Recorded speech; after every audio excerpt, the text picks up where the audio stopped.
Welcome back to the Learning Network 2020. So in this video, I'm going to go old school. So if you have some of those old VHS tapes laying around the house and you know they're pretty much analog, but you want to switch those tapes to a digital format, I am going to show you how to do that in this video. So I decided to take it upon myself and create an archiving project in my retirement years. It's a lot of fun. I have a lot of old memories that were put on VHS way back in the day. So here it is. I'm going to show you how to do it. The first thing you need is to have some sort of capture device. So this is the device I am using. It's called VidBox, and this is the device that has a little connection in the back with those composite settings. Here is how the USB port looks on the back of the VidBox, which goes directly into my computer right here, my laptop, and then I'm running it off HDMI as well for my video playback so I can actually see it on a very large screen. Alright, so before we start capturing the video from our old tapes, we need to install the VidBox driver so the box can be recognized, or the device can be recognized in our Windows environment. So if we go here where it says I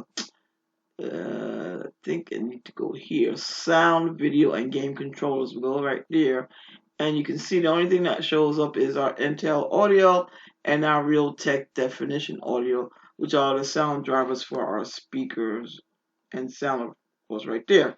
So what I'm going to do at this point, I'm going to double click the VidBox driver setup. Now I did go to the VidBox website and I downloaded this information or this driver. So you could just Google it and you'll be able to download it. I forgot the site. I think it's vidbox.com. But if you do a Google for VidBox drivers, you'll find it. So pick the right operating system. Right now, I'm working on Windows 10. I do have it already installed on my Windows 11 desktop. So this is another desktop that I use for training purposes. So I click on setup, start. So I'm going to say yes, I want to install the VidBox VCDE driver setup. Do you want to allow this app to access the device? Yeah, for now, because we need to get it installed. So you get this little setup right here, the driver version. So make sure you get the right version for your operating system. Click on next, and it's going to dump it right over here in this folder. So I click on install. It shouldn't take too long to install the driver. Go through the process, and you can even do show details if you want to see what it's actually doing when it installs that driver. And it tells you here it's completed. So I'll click on close. Now I do advise you to restart your computer once you do the actual install of the driver, just to make things nice and clean and neat. Alright, so the reboot of the Windows 10 desktop has completed. So now let's take a look and see if those VidBox drivers appear. So if I click the arrow down, and there they are, USB VidBox audio and USB 2.0 VidBox NW03. That is the version of the VidBox that I am using. Alright, so now we're ready to go ahead and start some capturing in the OBS Studio application. Stay tuned.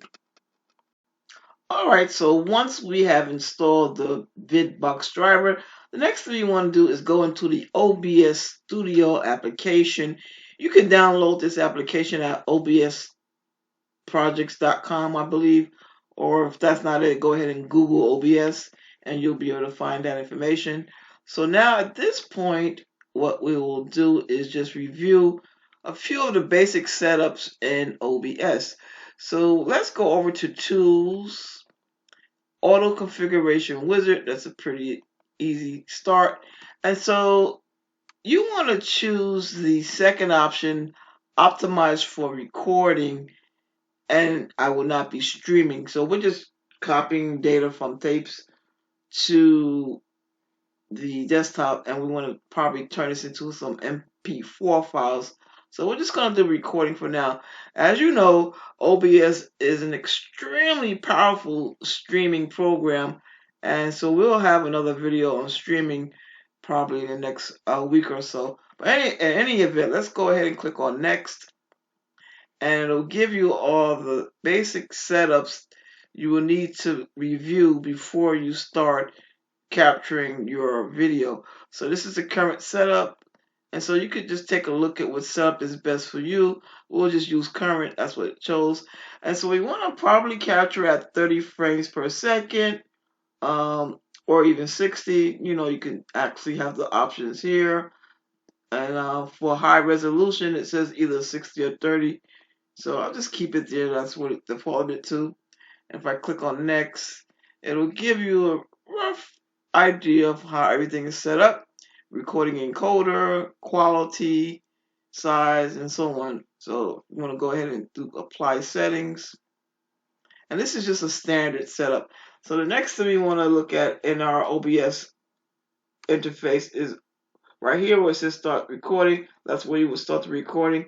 But we want to also be aware of all the other features that we can modify. So if you click on settings, it'll just bring you over here where you can have other options you can actually modify and change. If I click on video, just want to look and see what's already there, and this is what's chosen, 920 by 1080. That's good for now, just for capturing. And then I will go down to hotkeys.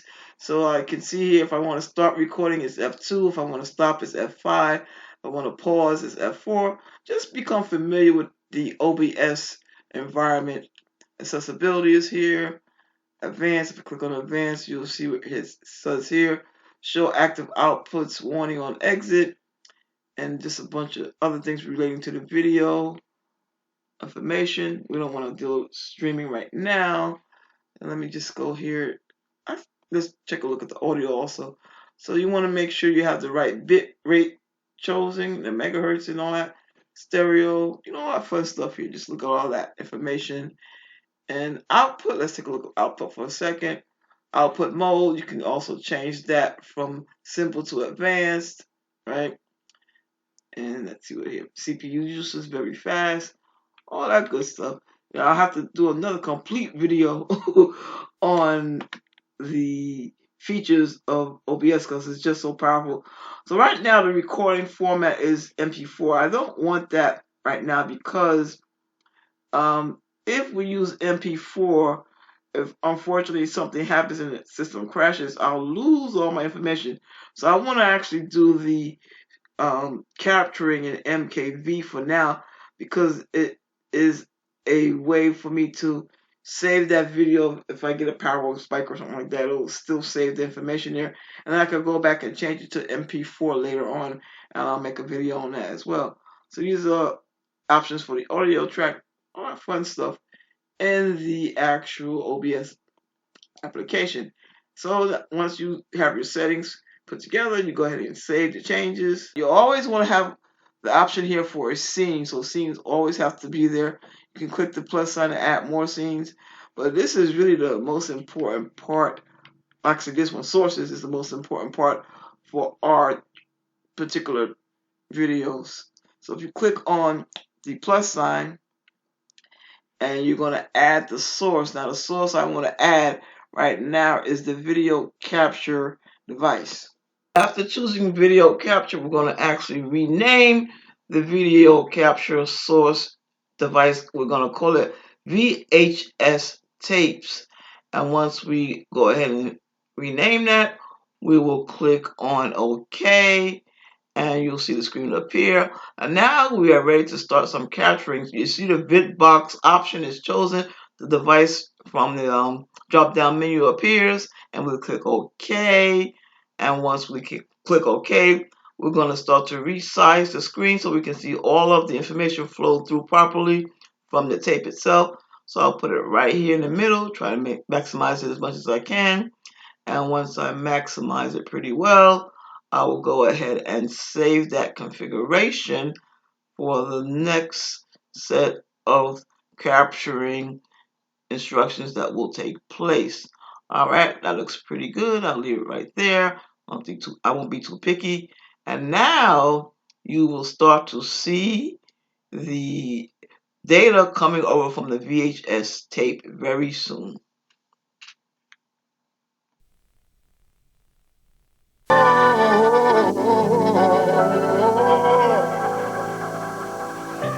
This is it, my love. I must say to you. All right, very cool. So as you can see, I am recording or capturing the data from my old VHS music video tapes.